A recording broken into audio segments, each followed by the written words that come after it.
Welcome, y'all. It's your girl, Kristy Lea, your new Home Navigator, and I'm here with Lady Trena Folks, mortgage loan originator. Let's do it, y'all. Yes, do it. So what we want to do is, last week we talked about pre-qualification, getting pre-qualified.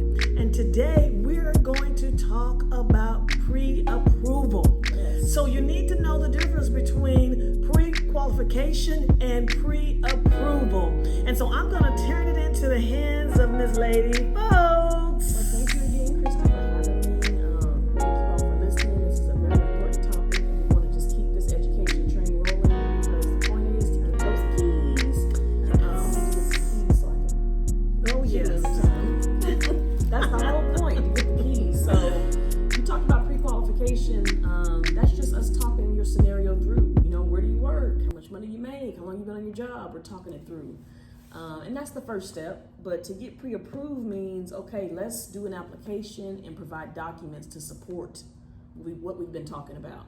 So that is really the next step because a lender is going to want to see your pay stubs. They're going to want to see your W-2s. You know, they're going to want to take a look at your bank statements to see how much we can get you pre-approved for, to see what the next step is. So just think of it as step 1, step 2, step 3. So we are now at the point where we've talked about your scenario. You sound like a good candidate for a home loan. Let's go ahead and get you pre-approved. So it's getting those documents to support the conversation we've been having. Yes. Mm-hmm.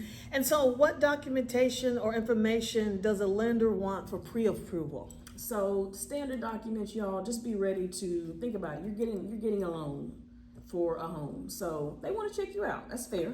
It's a large purchase. So they're going to want your driver's license. They're going to want your social security card. They're going to want your 2 most recent pay stubs to document how much money you're making. They're going to want to get a history, and they're going to want to look at your W-2s. So usually your last 2 years W-2s. Some cases, if you're self-employed, we got our self-employed borrowers out there that are looking to buy a home. We do those. We'll need your tax returns because that's how you report your incomes on your tax returns. And then we'll need your bank statements. We'll look at the last 2 months to see any areas in there we need to discuss. Even if you are in a situation where, hey, I don't have a lot of money for a down payment. You know, I'm going to have to get a gift. I'm going to need down payment assistance, which we do. They'll still want to see your bank statements to get an idea of overdraft fees. You know, if you have overdraft fees, it happens to all of us. Maybe we wait till the next month to where it doesn't show. So maybe we don't want to turn that bank statement in. Maybe we want to wait a little bit longer to where that clears out because overdraft fees could bring up more questions. So that's what we're here for, to counsel you on what documents you have and how we can help you get to the next step. All right. And so what is the most important credit score requirement should a buyer have for 2025? Well, I mean, if you're thinking about your credit first, it's a mind thing. You know, you want to get in the habit of just paying your bills on time. So if you are trying to buy a home, let's make sure we're paying the credit cards on time because that shows we're ready for the next step. If we're paying credit cards on time, we can move to the next step. So making sure your credit cards are paid on time. Any loan you have, a home loan is no different than an auto loan or a personal loan. They just want to see a decent payment history. Things happen. Sometimes we fall behind, you know, here and there. That's not going to disqualify you, but just be thinking, you know, a whole mentality of let me pay this on time. Check your credit card statements. Check those dates. You know, don't just say I'm going to pay it on the 1st of the month. Maybe it's due on the 15th or the 20th.